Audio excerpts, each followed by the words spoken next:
조 바이든 대통령이 연간 40만 달러 이상을 버는 모든 미국인에 대해 오바마 케어 기금용 세금을 기존의 3.8%에서 5%로 인상하는 방안을 제안할 것으로 알려졌습니다. 미국에서 사상 최악의 조류 독감 사태로 닭 수천만 마리가 폐사되고 계란 가격도 폭등하는 가운데 정부가 가금류에 대한 대규모 백신 접종을 검토하고 있는 것으로 알려졌습니다. 최근 미 전역이 세금 보고로 바쁜 와중을 틈타 일부 사기 일당이 납세자들을 유인해 개인정보 및 현금을 탈취해가는 사기가 기승을 부리고 있어 주의가 요구됩니다. 뉴욕시 정부가 상점가에서 급증하고 있는 마스크 강도를 뿌리 뽑기 위해 매장 내 마스크 착용을 금지하는 정책을 내놨습니다. 전국적으로 아시안 유권자들 사이에서 공화당 지지도가 급상승하고 있는 것으로 나타난 가운데 뉴욕시 아시안 밀집 지역에서도 그 현상이 뚜렷하게 감지됐습니다. 임신 4개월 만에 세상에 나온 쌍둥이 남매가 세계에서 제일 빨리 출생한 조산아로 세계 기네스 기록에 등재됐습니다.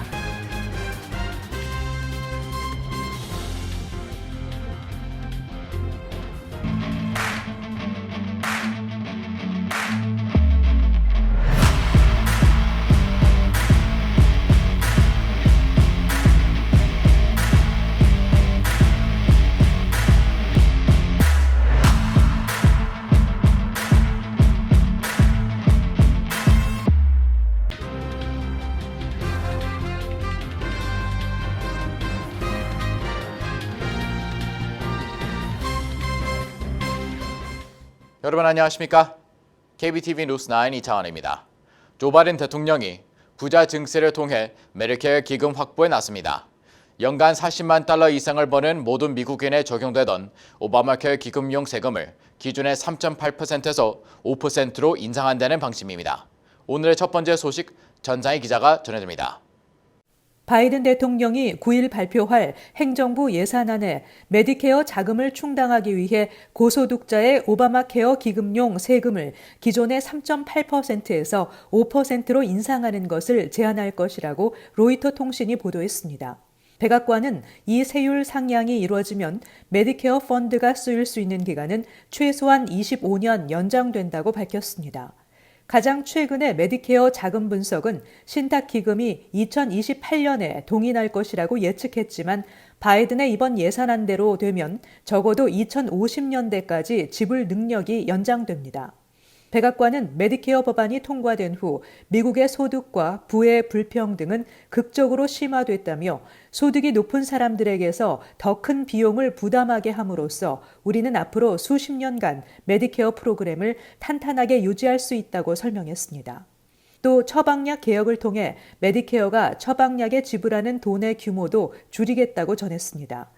지난해 민주당이 통과시킨 인플레이션 감축법은 메디케어에 고비용 의약품 가격 협상 권한을 부여했습니다.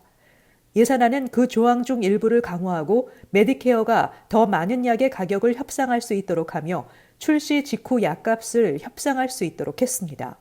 이러한 추가적인 처방약 개혁으로 10년 동안 2천억 달러가 절약될 것이라고 백악관은 밝혔습니다.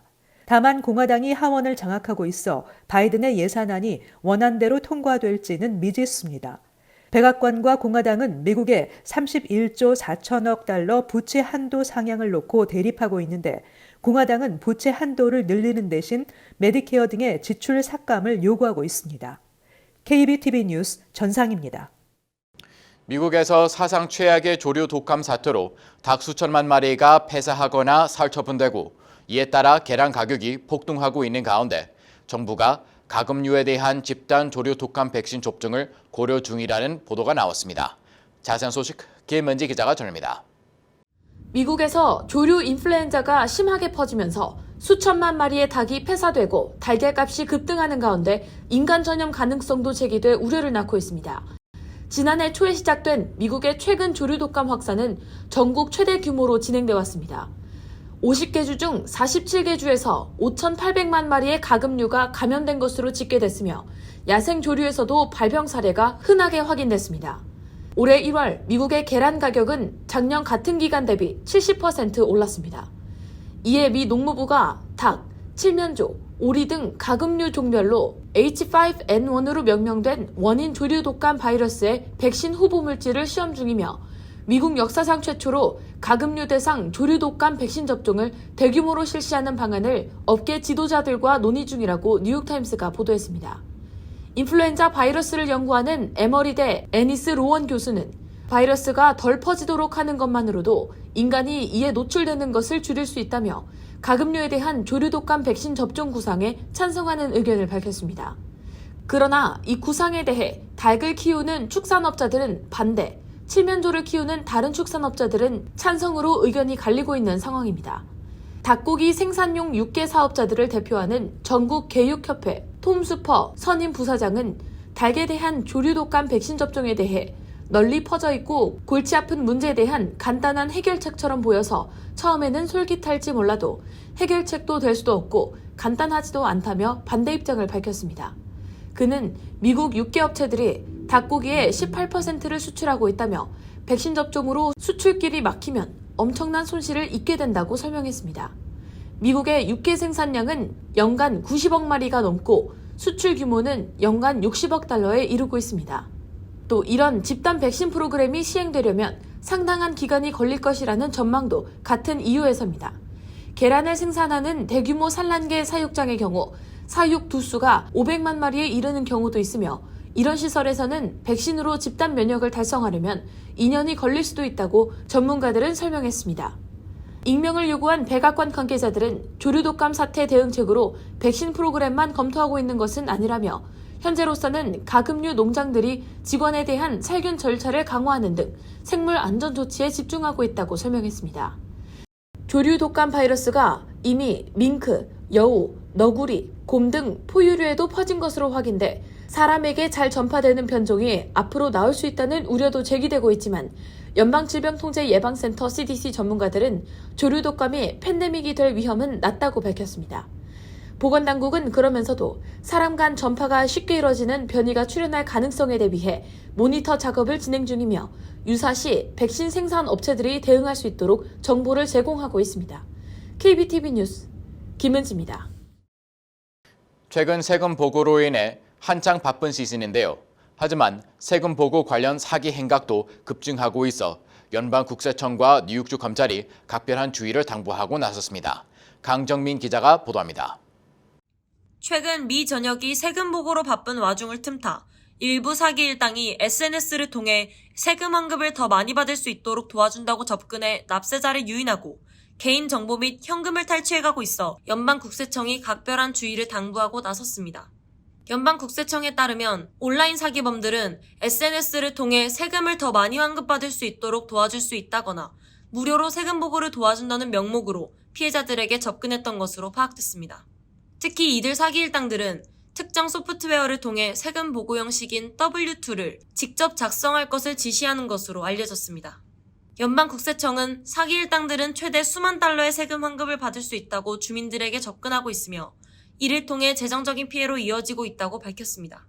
이처럼 세금 보고 관련 사기 행각이 미 전역에서 극성을 부리자 레티샤 제임스 뉴욕주 검찰청장은 오늘 세금 보고 관련 피해 사례가 급증하고 있다고 경고하며 경계를 늦추지 말 것과 개인정보 또는 금융정보를 빼가는 사기를 당할 경우 반드시 뉴욕주 검찰당국에 신고해 더 큰 피해를 막길 바란다고 촉구했습니다. 연방국세청 역시 무료로 세금 보고를 도와주겠다, 더 많은 세금 환급을 도와주겠다는 얘기로 접근하는 것은 모두 사기라고 강조하며 허위로 세금을 보고하는 행위는 명백한 불법이며 이에 대한 처벌을 받을 수 있다고 경고했습니다. IRS 역시 본인이 이미 세금 보고 관련 사기 피해자가 된 것으로 의심될 경우 수사 당국에 바로 신고해 줄 것을 당부했습니다. 세금 보고 관련 사기 피해 신고 접수는 뉴욕의 경우 온라인 신고서 제출 또는 전화 800-771-7755로 연결해 법무장관실로 직접 신고할 수 있으며 재무부 조세행정감찰부 전화 800-366-4484를 통해서도 신고할 수 있습니다. KBTV 뉴스 강정민입니다. 최근 뉴욕시는 마스크 강도로 몸살을 앓고 있습니다. 뉴욕시는 상점가에서 급증하고 있는 마스크 강도를 뿌리 뽑기 위해 매장 내에서의 마스크 착용을 금지하는 정책을 발표했습니다. 계속해서 강정민 기자의 보도입니다. 에릭 애덤스 시장은 텐텐 윈즈 라디오 방송에 출연해 손님들이 마스크를 벗지 않고 가게에 들어서는 것을 허용해서는 안 된다며 손님들은 일단 맨 얼굴로 가게 안에 입장한 후에 마스크를 착용할 수 있다고 말했습니다. 뉴욕시 경찰 소속 제프리 매드레이 부서장도 지난달 마스크와 복면을 쓴 범죄자들이 퀸스의 보석상에 들이닥쳐 79세 여성을 구타한 후 110만 달러 상당의 물건을 훔쳐 달아난 사건 직후 손님들이 매장에 들어올 때 얼굴을 보이고 신분을 밝혀야 한다고 밝힌 바 있습니다. 발표된 통계에 따르면 도시 내 소매점 절도 범죄 역시 급증했습니다. 보고된 절도 범죄는 2021년에 비해 45%, 2000년대 중반에 비해 275% 급증한 수치인 6만 3천 건을 넘어섰습니다. 뉴욕시는 범죄율 증가의 원인으로 마스크 착용을 지목했습니다. CCTV나 목격자에 의해 절도 장면이 목격된다고 하더라도 마스크로 인해 신원이 밝혀지지 않는다는 인식이 범죄자들 사이에 확산됐다는 것입니다. 애덤스 시장은 바이러스가 아니라 경찰이 두려워서 마스크를 쓰고 다니는 사람들이 있다며 상점가에서의 마스크 금지가 범죄율 감소에 도움이 될 것이라고 강조했습니다. 일부 전문가들은 애덤스 시장의 제안이 역효과를 가져올 수 있다고 경고했습니다. 한 경찰 관계자는 이 같은 정책이 오히려 폭력을 야기할 수 있다며 마스크 통제 정책보다는 더 많은 카메라와 비상 알림으로 상점가 주민들을 도와야 한다고 전했습니다. KBTV 뉴스 강정민입니다. 전국적으로 아시안 유권자들 사이에서 공화당 지지도가 급상승하고 있는 것으로 나타났습니다. 그중에서도 특히 전체 인구의 14%가 아시안인 뉴욕시에서 보수화된 정치 성향 변동이 뚜렷하게 감지됐습니다. 자세한 내용 김문지 기자가 전합니다. 어제 뉴욕타임스는 아시안 유권자들이 많은 뉴욕시를 비롯해 전국에서 이 같은 변화가 확인되고 있다고 보도했습니다. 뉴욕타임스가 작년 뉴욕 주지사 선거에서 유권자 절반 이상이 아시안인 지역구의 투표 결과를 2018년 주지사 선거 당시와 비교해 수치화한 결과 공화당에 대한 지지가 23%포인트 상승했습니다. 결과적으로는 민주당의 캐시 호컬 주지사가 당선됐지만 전통적으로 민주당 텃밭으로 분류됐던 중국계 유권자 거주 지역에선 공화당의 리 젤딘 후보 득표수가 더 많은 것으로 집계됐습니다. 이 지역에선 10여 년 만에 처음으로 공화당 후보 지지율이 더 높았고 2018년과 비교하면 공화당 득표율이 27%포인트 올랐습니다. 한인과 중국계가 다수인 퀸즈, 플러싱, 베이사이드 역시 공화당 지지세로 돌아서면서 득표율이 4년 전 대비 22%포인트 증가했습니다. 맨해튼 차이나타운 일대의 경우 민주당이 여전히 우세하긴 했지만 지지율은 하락했습니다. 전문가들은 공화당의 강력한 범죄 대응 방침이 아시안 유권자들의 마음을 움직였다고 분석했습니다. 팬데믹 이후 급증한 범죄를 제대로 처리하지 못하는 주와 시정부에 대한 불만이 늘면서 민주당 지지율이 떨어졌다는 설명입니다. 또 최근 시민권을 획득한 아시안들이 과거보다는 훨씬 경제적으로 부유하다는 점도 공화당 지지 성향이 강해진 배경으로 꼽힙니다. 소득이 높을수록 공화당 지지 성향이 강해지는 모습을 보이기 때문입니다. 이외에도 흑인과 히스패닉 등 타 유색인종 교육 지원이 늘면서 아시안들이 상대적으로 역차별을 경험하게 됐다는 점도 민주당 지지율이 약해진 이유로 꼽혔습니다. KBTV 뉴스 김은지입니다. 글로벌 화제 소식입니다.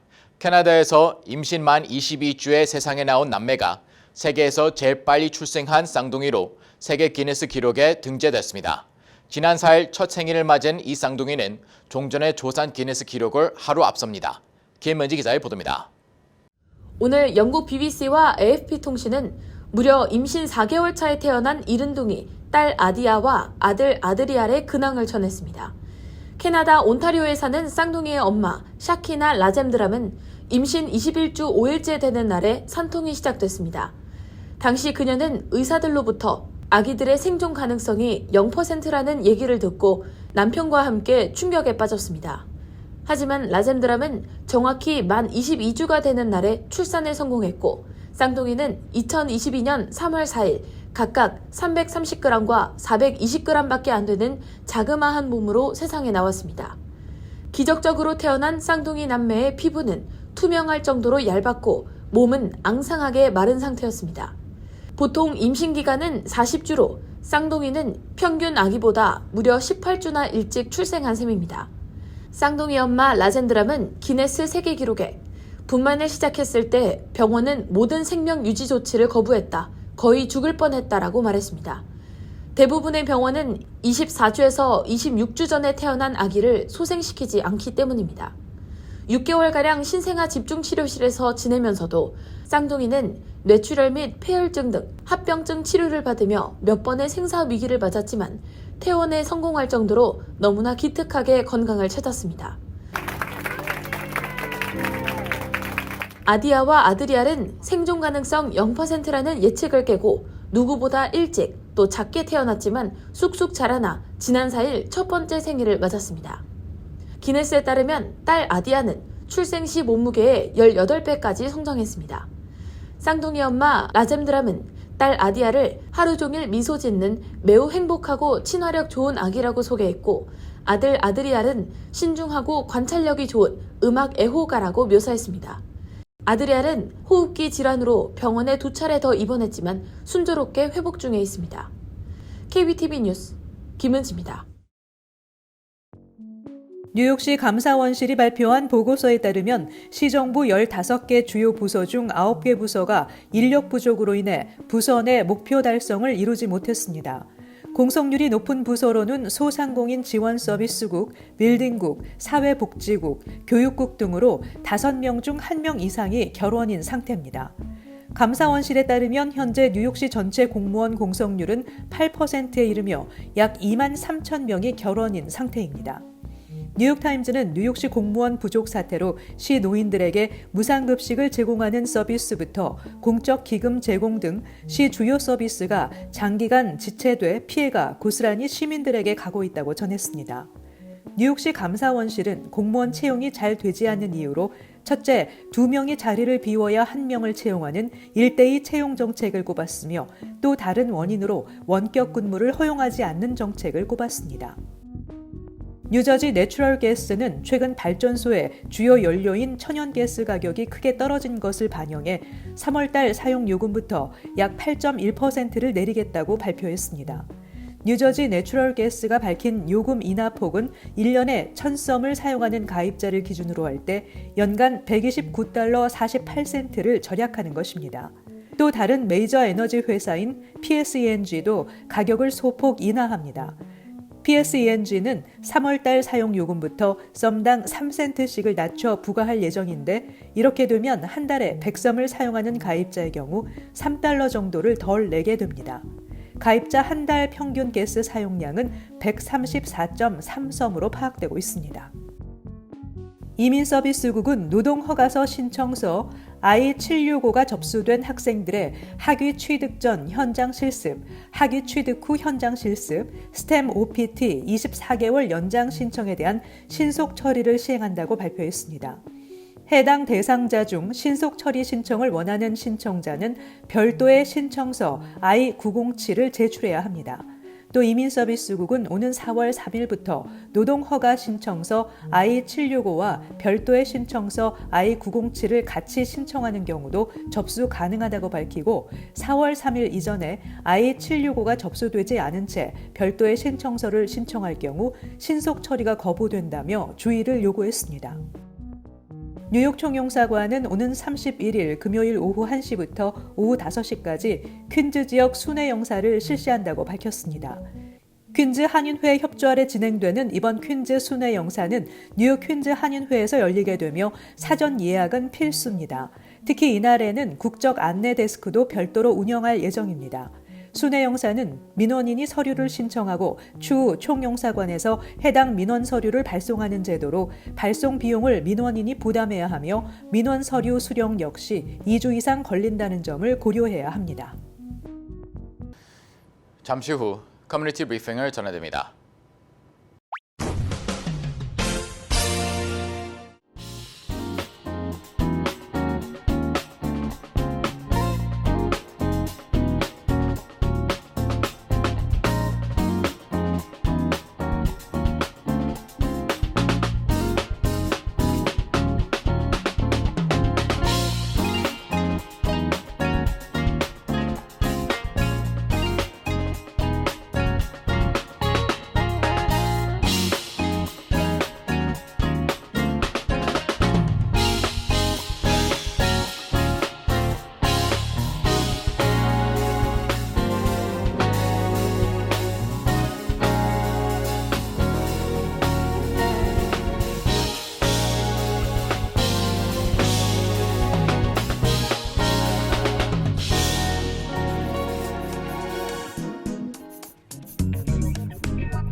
이어서 환율과 증시 전해드립니다.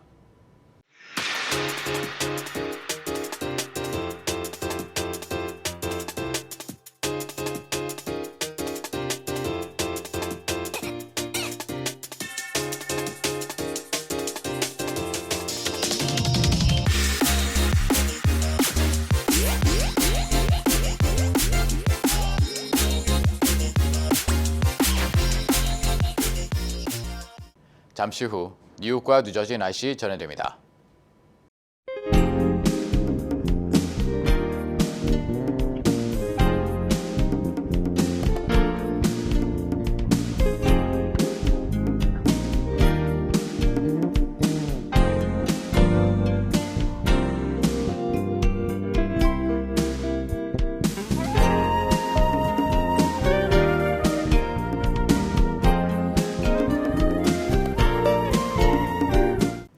KBTV 뉴스 9 마칩니다. 오늘도 시청해주셔서 감사합니다. 편안한 밤 보내시기 바랍니다.